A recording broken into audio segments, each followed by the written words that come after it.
Why is my hair fucking gray?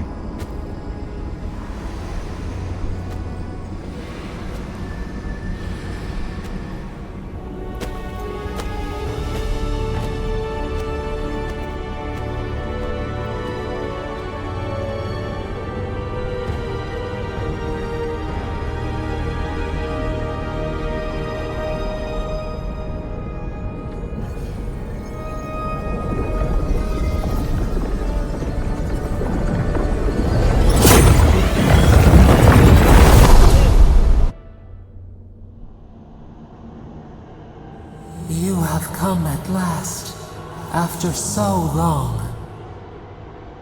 You are so small, we questioned if you were real.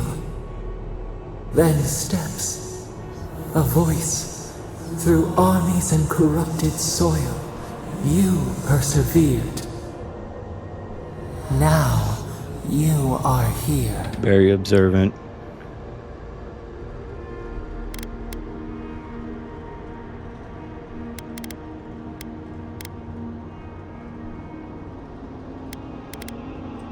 We were everywhere once, in everything.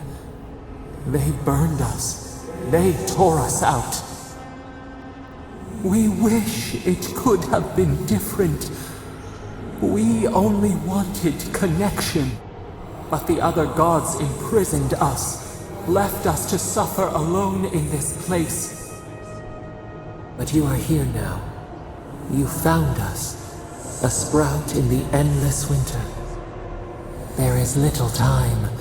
We would be freed from these bonds. The Strangler is close now. We feel her wire Strangler against our flesh.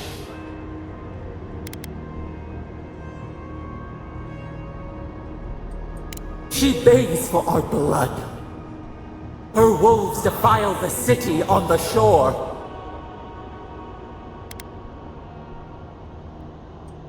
Blood on the tile. The people's cries ring in our ears. She pierces us now. Now, we will not brook this. Not again. A spark. Wait. The essence bends here. Time flows into itself. You can reach her. Will the garden to open, it will take you there.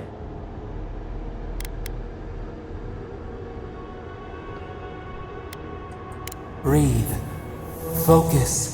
Shape the essence with your hands. We were everything. What have we lost? What multitudes could we contain? We could run, leap in the water, flourish in forgotten hills.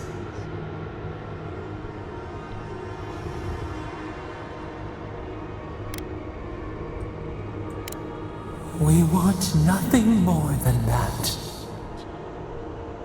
We mourn our past. We only seek peace now. A chance to regrow.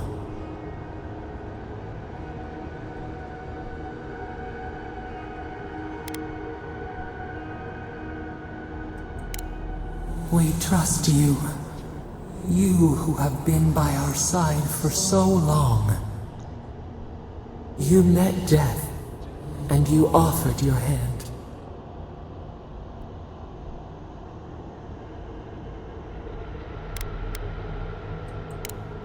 You taught us mercy. Always mercy. We saw how you would fight for those who could not. Give us peace. We want a chance to change. We deserve that opportunity.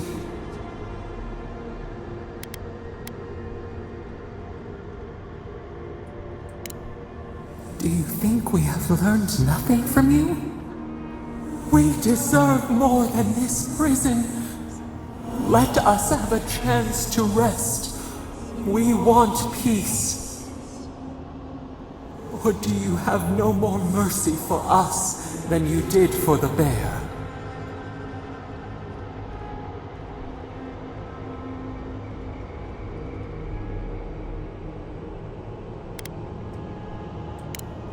Yes, we long for this too. The time has come. End our pain, and the dream scourge will cease. Give us peace. It is all we have wanted for so long.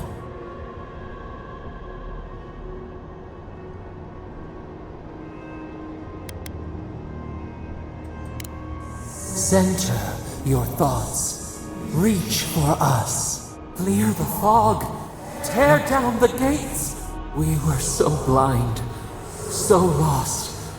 We brought such horrors to this place. We feel bright. We had forgotten what it is to live. We will grow, tend, flower. We will always remember this.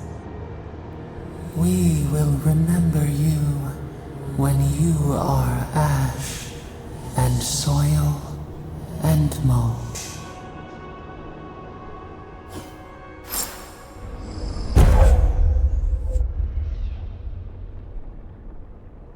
Hell yeah.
No, they were Sapadal's dreams given life.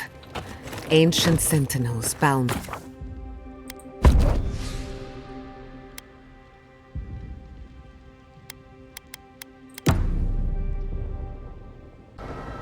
Is it really you?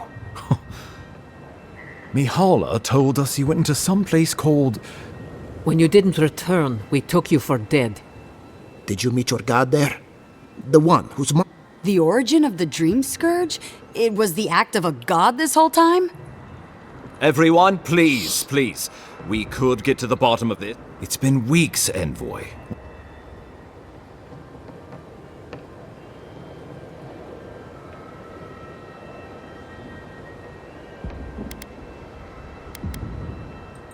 Sapadal was responsible for the Dream Scourge. Their rage, their confusion, their fear. But the plague isn't over. Dream Thralls still litter Shatterscarp. There won't be any new infections. We've put a stop to that for good. Unfortunately, there's little we can do for those already in the grip of the Dream Scourge. We can give them comfort, nothing more. This will be a process. The Dream Scourge was never going to simply go away overnight. I suppose it stands to reason. I found that a quick fix is often anything but. What of this god, then? What?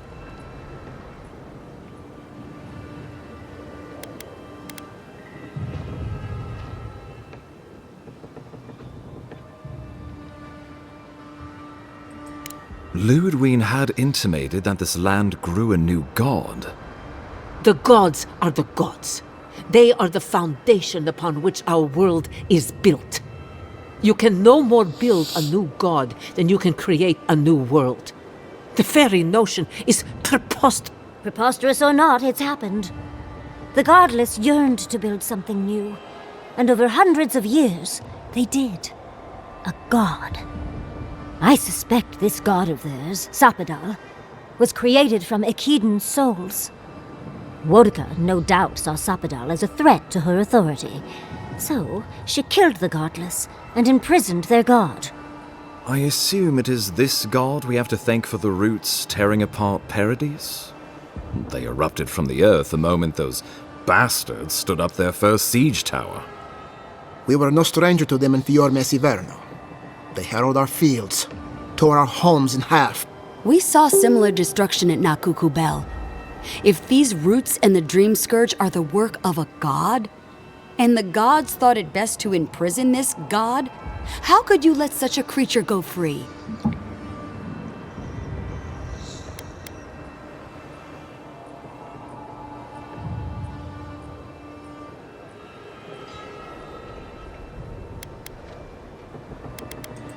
Let's hope they don't decide to further amend themselves by coming for our heads.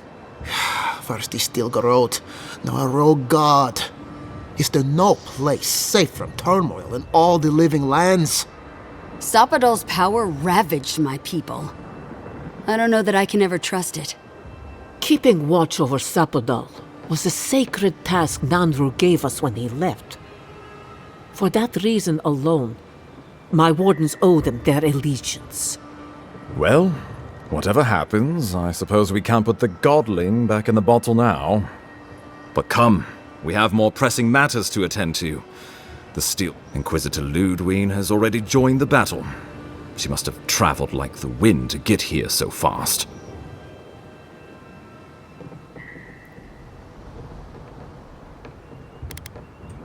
You did. I kicked her corpse when you weren't looking. Just to be sure. Well, she's seen better days, but you wouldn't know it judging by how she fights. What the fuck? Ludwine's plowed through the militia like a knife through warm butter. All right, let's keep the similes to ourselves.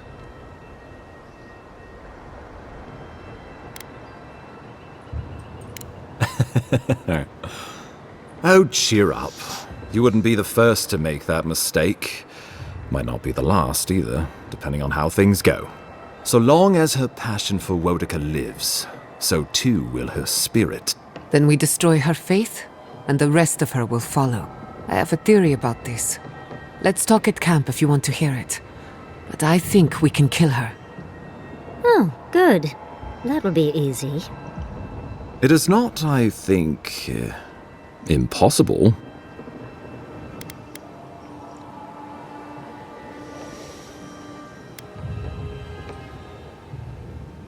I couldn't agree more. Ludwine has sent a message to the Emperor informing him of her attack. He will send advisors and reinforcements swiftly in response. What will his representatives find when they arrive? A new colony? A budding grave room? Before you face Ludwine, you should know what you're fighting for. All of you must decide, together. But whatever you decide, understand, the days of the frontier are done. Adir will come. Indeed, we are already here.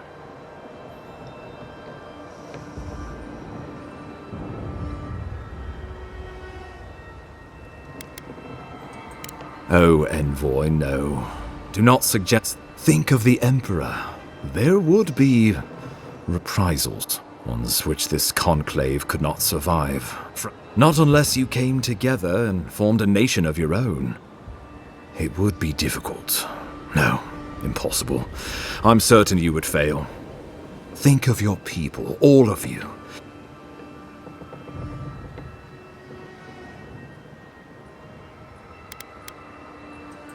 Though I'm hardly eager to work with any of you, I like the idea of twisting beneath Adir's boot heel even less.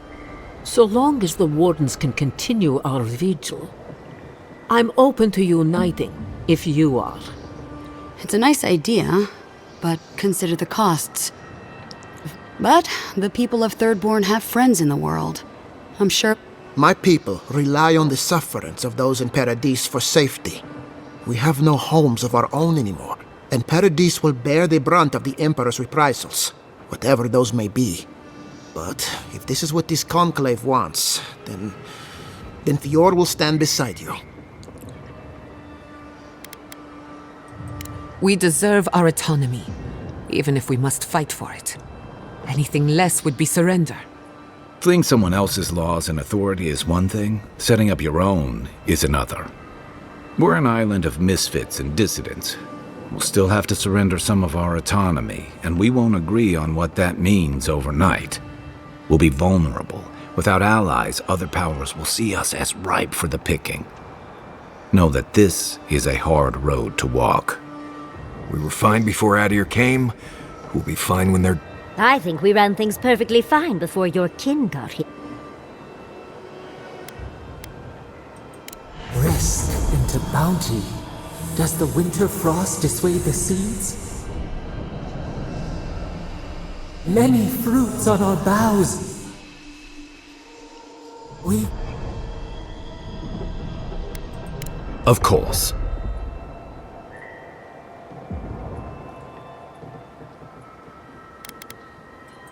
Well, don't leave me.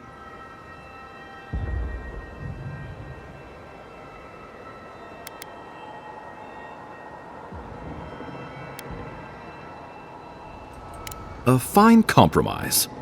The people of Fior will accept a grave room. So long as my wardens are left in peace, we will... To brisk trade. A docile Shatterscarp and a grave room. I do not trust your empire to show restraint in its control of the living lands. Gods help us. We can worry about the future when it comes. This at least gives us the backing to survive and rebuild. Right. Might as well go ahead and start designing those rebel flags sooner rather than later. Good. We'll have perhaps a whole week of peace before the yoke starts chafing. I will do my level best to convince the Emperor to accept a grave room. That leaves the matter of Ludwig and the Steel Garrote. You must kill her, or we will lose...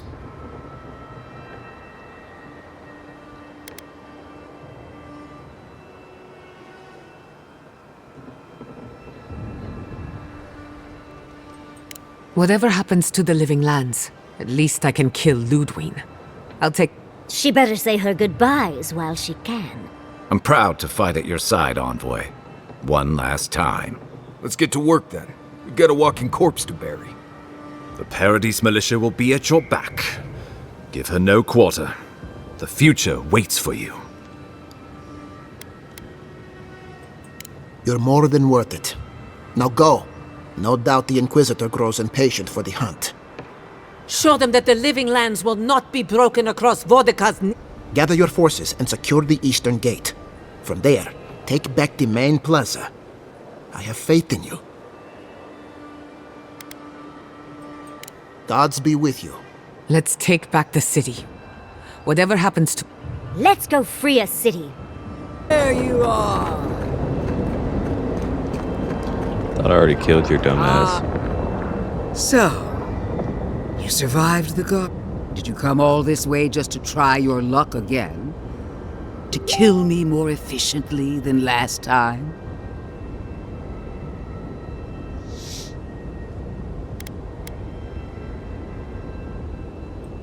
You'll get your chance. Look around, Envoy.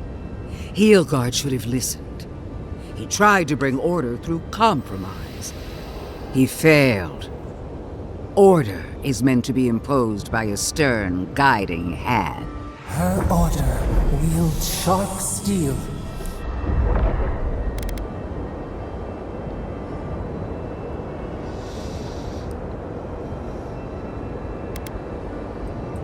Gladly. Literally, I don't care. Farewell.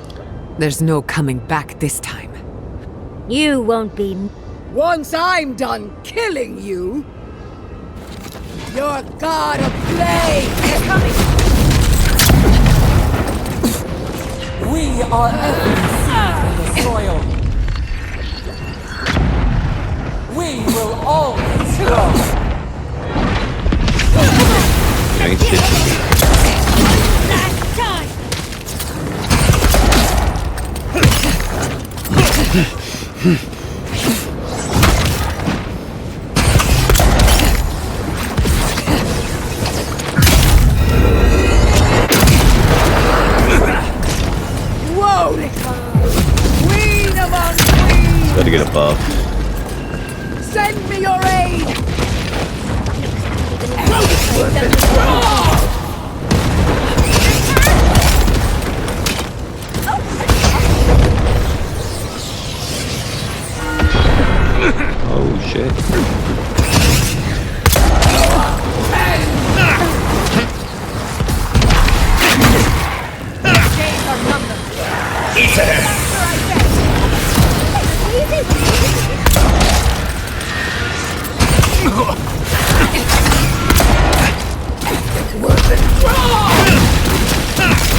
Again!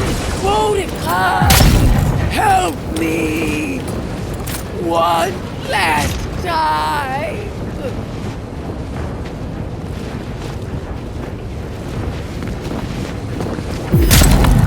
What is going on? Alright. It wasn't wrong! Oh, shit. Go on,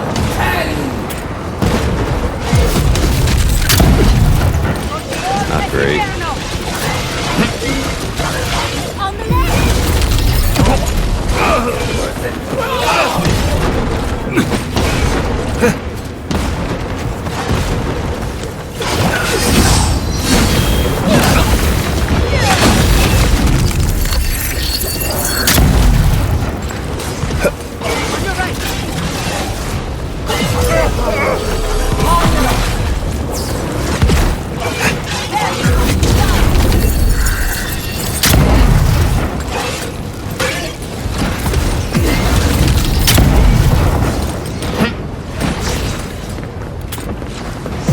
Take her out first.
East ahead.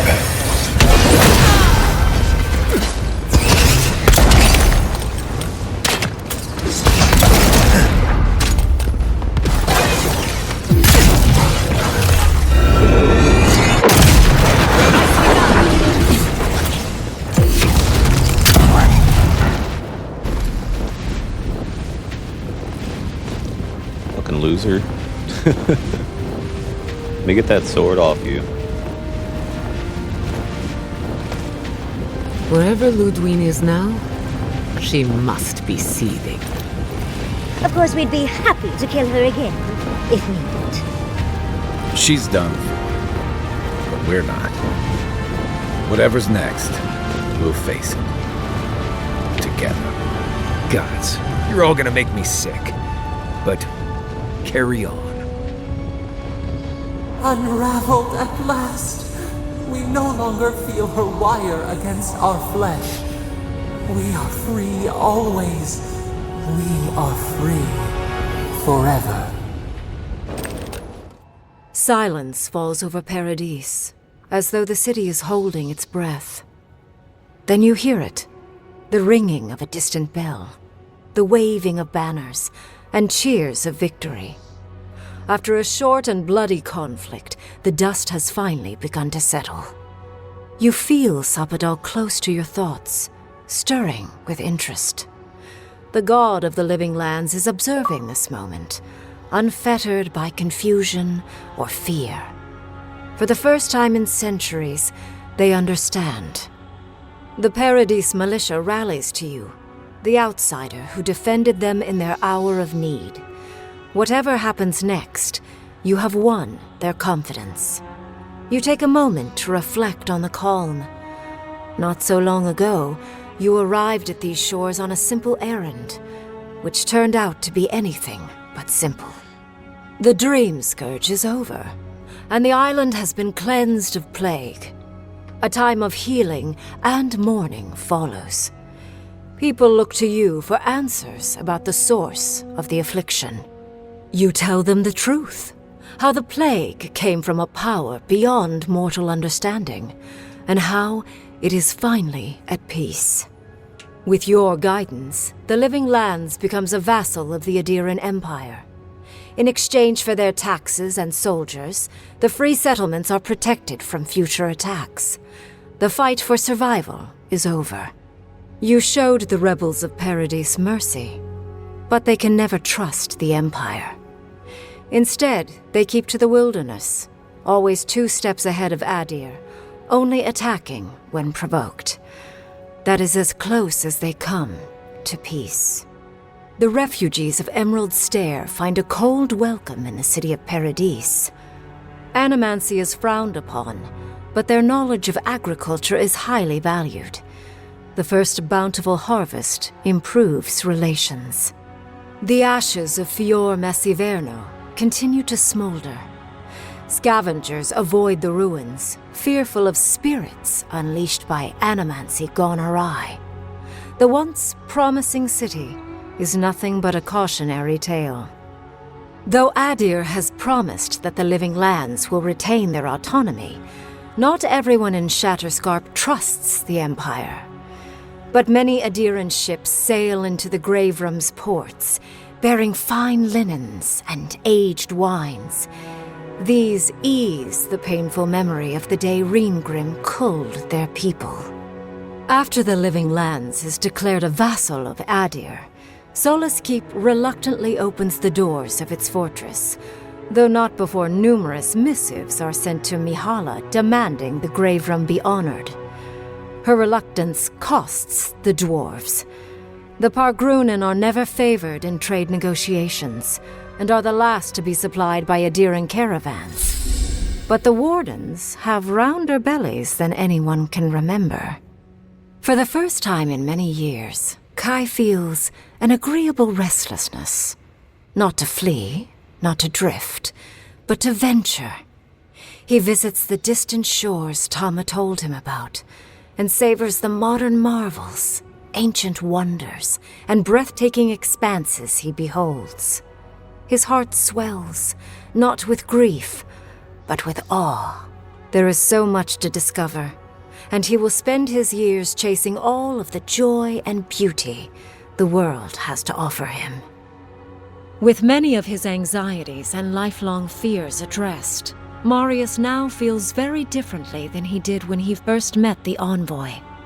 Still far more comfortable in the wilds than among people, he nonetheless finds that his worries about the unknown were merely self-protection against the traumas of his childhood. Armed with this knowledge, he finds himself more capable of living in civilization, and far less fearful of his home in Galawain's tusks.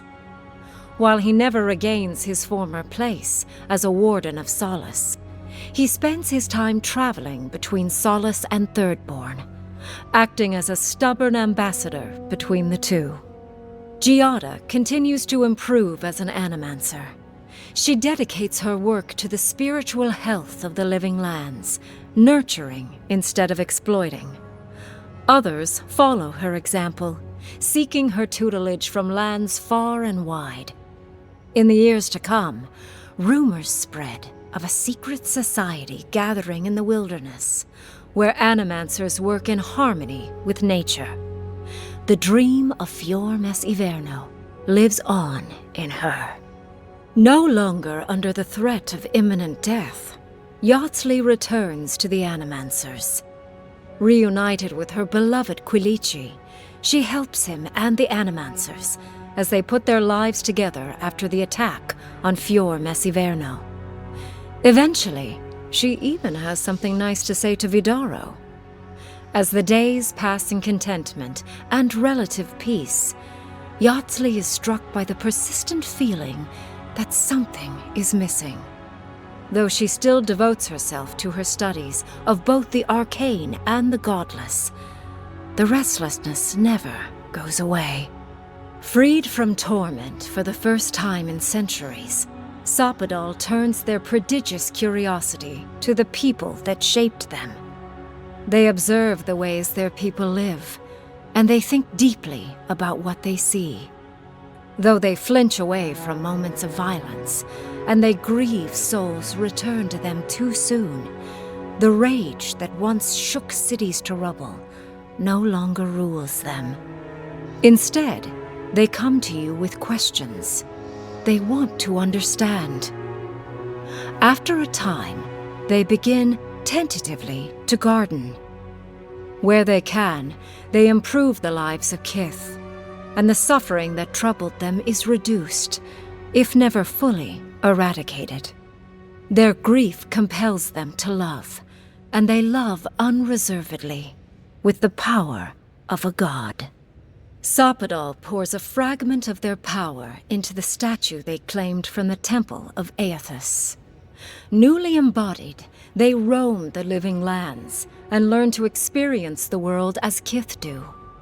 Their first attempts at locomotion are clumsy, and a stand of innocent trees is violently returned to the wheel. But as their confidence grows, so does their grace. Soon, they are bounding across the plains of eastern Dawnshore, leaping the river gorge in Emerald Stair, scaling the shark's teeth of Shatterscarp, and fearlessly wading into the Tusk's acid sea. When they break, they come to you to put them back together. And in time, they learn to fix themselves. They wander far afield. You see less of them, but they are never far from your thoughts. And on the rare occasion they return, they always bring you something beautiful and strange. The sounds of celebration pull you out of reverie. Many are waiting to greet you with open arms. You take a moment to catch your breath and savor it, because everything is about to change.